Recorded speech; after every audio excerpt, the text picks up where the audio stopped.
Assalamualaikum warahmatullahi wabarakatuh.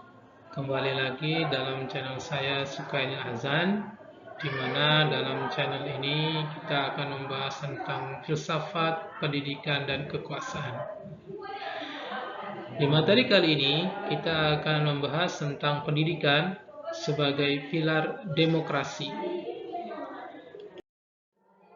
Di mana di dalam materi ini kita akan bahas seperti apa pendidikan demokrasi dari segi definisi, tujuan, prinsip-prinsip pendidikan demokrasi, bagaimana implementasinya di sekolah, dan lalu bagaimana tantangan ketika dalam menerapkan pendidikan demokrasi dan juga solusinya.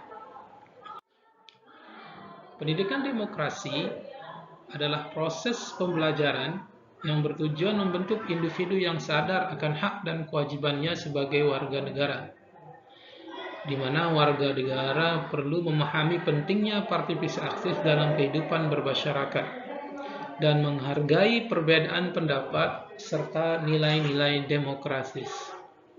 Di sini sangat diharapkan peran pendidik dalam menunjang atau mendukung pendidikan demokrasi itu dengan cara menanamkan nilai-nilai demokrasi seperti toleransi dan inklusivitas, begitunya saling memahami baik.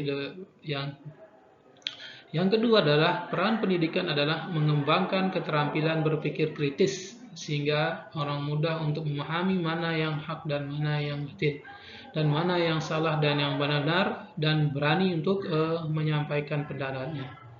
Yang ketiga, peran pendidikan di sini adalah mendorong partisipasi aktif dalam masyarakat, khususnya anak didik, dalam memahami dan melaksanakan nilai-nilai demokratis.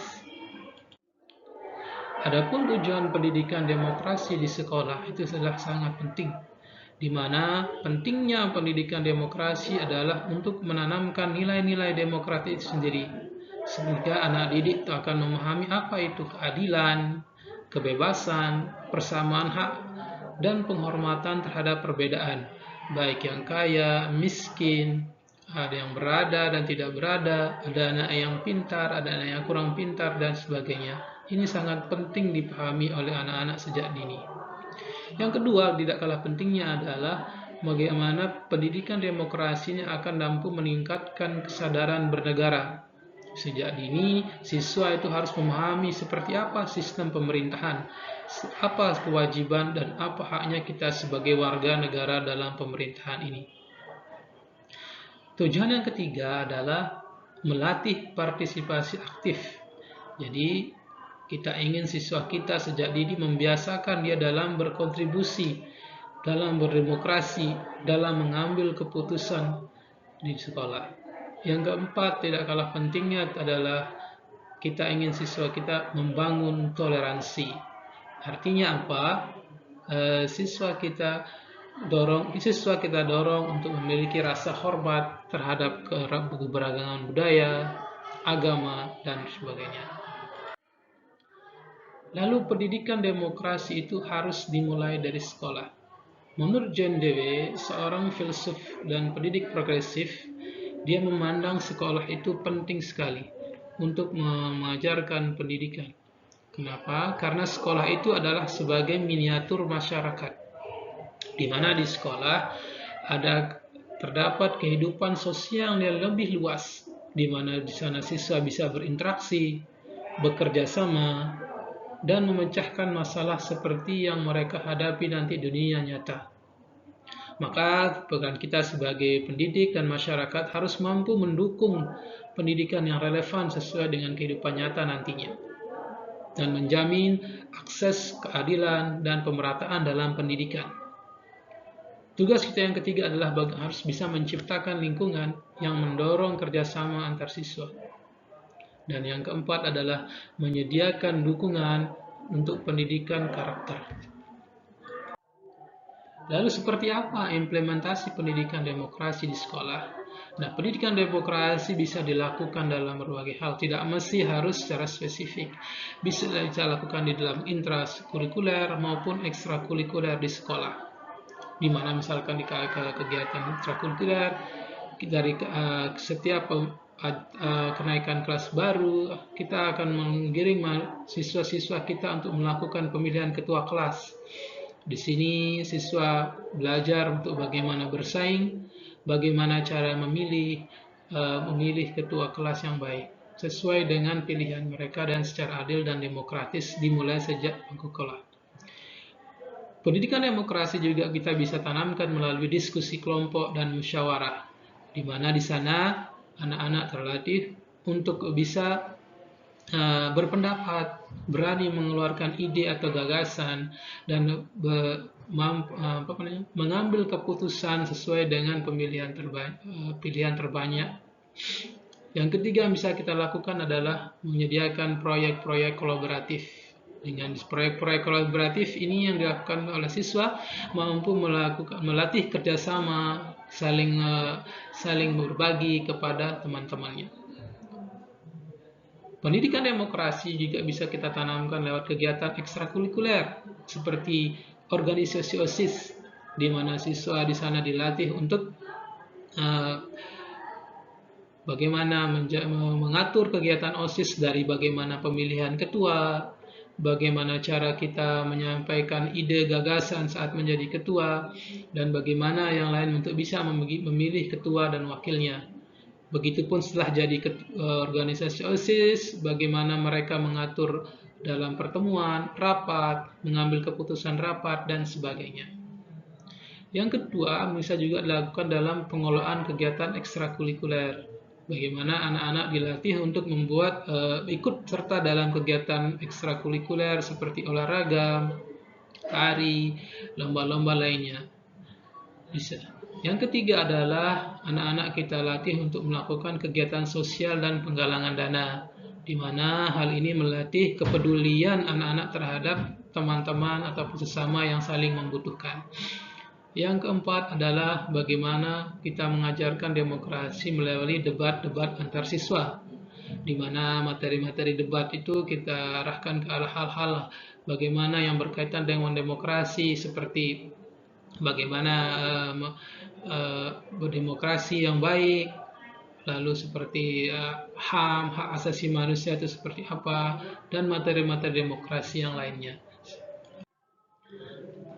Lalu seperti apa prinsip demokrasi dalam lingkungan sekolah? Nah, prinsip demokrasi di lingkungan sekolah ini yang pertama adalah harus